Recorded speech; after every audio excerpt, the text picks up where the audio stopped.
Hi hello. இது என்னோட பையன் அஜய் கிருஷ்ணா, அவர் அஸ்வின். ஸோ இவங்களை வந்துட்டு ஹிந்தியோட ரீடிங் அண்ட் ரைட்டிங் ப்ராக்டிஸ்க்காக நான் மிஸ் பண்ணுறோம் மேம் கிட்ட.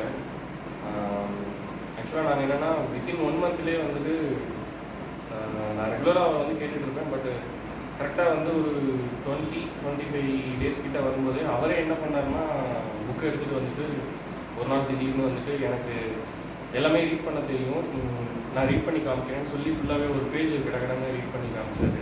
அதுக்கப்புறம் அவர் என்ன சொன்னார்னா, இதுலேருந்து இந்த புக்கிலேருந்து நீங்கள் எந்த பேஜ்னாலும் கொடுங்க, நான் ரீட் பண்ணுவேன் அப்படின்னு சொன்னார். நானும் வந்துட்டு ஒரு பேஜ் எடுத்து கொடுத்தேன், அதையும் ரீட் பண்ணார். ஸோ குயிக்காகவே வந்துட்டு ரிசல்ட் இருந்தது. ஸோ இது வந்து ரிசல்ட் ஓரியன்டாக நாங்கள் பார்க்குறோம். லைக் அவர்கிட்ட நாங்கள் வந்து சேஞ்சஸ் வந்து குயிக்காகவும் பார்த்தோம். அதே மாதிரி என்னோடய சின்ன பையன் அஸ்வின், அவருக்கு வந்துட்டு ரைட்டிங் அண்டு இங்கிலீஷோட ஃபோனிக்ஸோட ரீடிங் ப்ராக்டிஸ்க்காக சொல்லியிருந்தோம். ஸோ அவருமே வந்துட்டு என்னென்னா இவர் சொல்கிறத ரீட் பண்ணி காமிக்கிறத பார்த்துட்டு அவருமே வந்துட்டு என்கிட்ட வந்துட்டு ரீட் பண்ணியும் காமிச்சார், as well as குயிக்காகவும் எழுதி காமிச்சார்.